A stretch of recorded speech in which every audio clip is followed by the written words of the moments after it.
पार्श्व या समांतर क्रम संयोजन क्या होता है?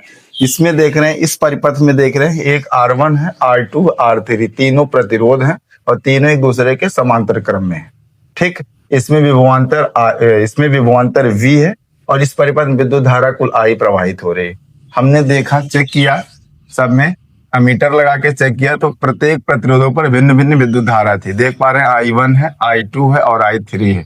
और विभवांतर जब हमने चेक किया तो प्रत्येक प्रतिरोधों पर समान विभवांतर प्रवाहित हो रहा था। तो इससे स्पष्ट होता है विभवांतर नियत है प्रत्येक प्रतिरोधों पर, जबकि विद्युत धारा I भिन्न भिन्न प्रतिरोधों पर भिन्न भिन्न प्रवाहित हो रही है। क्लियर है? अब आइए हम लोग समझते हैं पार्श्व या समांतर क्रम संयोजन किसे कहते हैं। तो हम लोग देख रहे हैं, फिलहाल इस चित्र में देख रहे हैं, जब दो या दो से अधिक प्रतिरोधों को एक दूसरे के समांतर क्रम में संयोजित करते हैं, इस प्रकार के क्रम को हम पार्श्व या समांतर क्रम संयोजन कहते हैं। यह चित्र बना के कह देंगे चित्रानुसार प्रतिरोधों को व्यवस्थित करना ही समांतर क्रम संयोजन कहलाता है। तो यहाँ पर हम लोग देख पा रहे हैं दो या दो से अधिक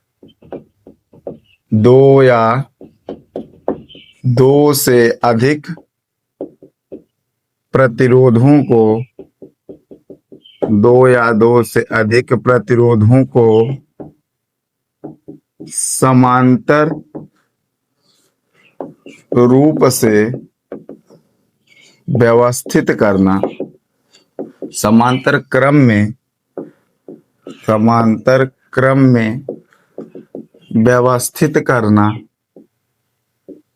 व्यवस्थित करना पार्श्व या समांतर क्रम संयोजन कहलाता है।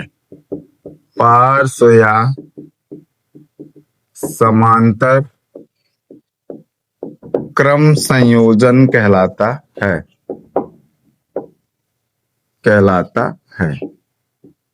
अब हम लोग देखते हैं इस परिपथ में माना इस परिपथ में तीन प्रतिरोध R1, R2, R3 हैं।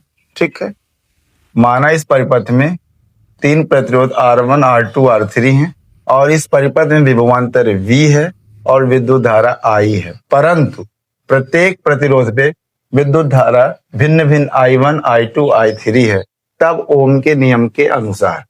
तो देखते हैं हम लोग इसमें, माना इस परिपथ में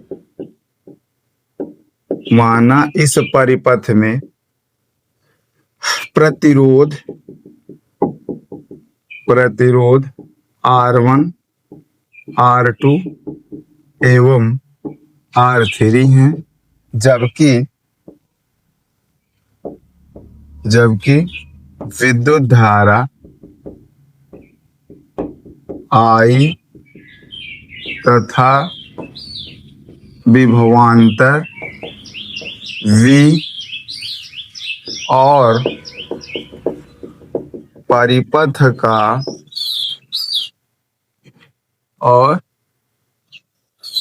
प्रत्येक प्रतिरोधों पर विद्युत धारा I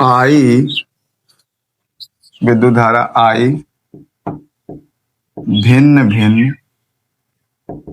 भिन्न है, जो I1, I2 एवं I3 है। तब ओम के नियम के अनुसार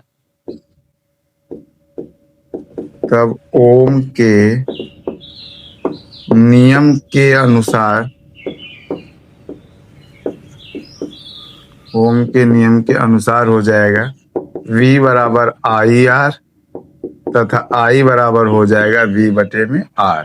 ये हो जाएगा हमारा समीकरण नंबर 1। जब हम देख रहे हैं तो पहले प्रतिरोध पर हम लोग चेक करेंगे, पहले प्रतिरोध पर विद्युत धारा कितनी होगी, तो हो जाएगी I1 बराबर V/R1, समीकरण नंबर 2। फिर I2 बराबर हो जाएगा V/R2, समीकरण नंबर 3। और फिर हो जाएगा I3 बराबर V/R3, समीकरण नंबर हो जाएगा 4। अब इन चारों समीकरण की हम लोग तुलना करते हैं और हमने क्या देखा है, कुल परिपथ की विद्युत धारा I प्रवाहित हो रही थी। कुल परिपथ की विद्युत धारा I प्रवाहित हो रही थी, हमने देखा था। और हमने देखा क्या, अगर विद्युत धारा I परिपथ में कुल प्रवाहित हो रही थी लेकिन प्रतिरोधों पर भिन्न भिन्न थी, तब क्या हो जाएगा, I1 धन I2 धन I3। ठीक है।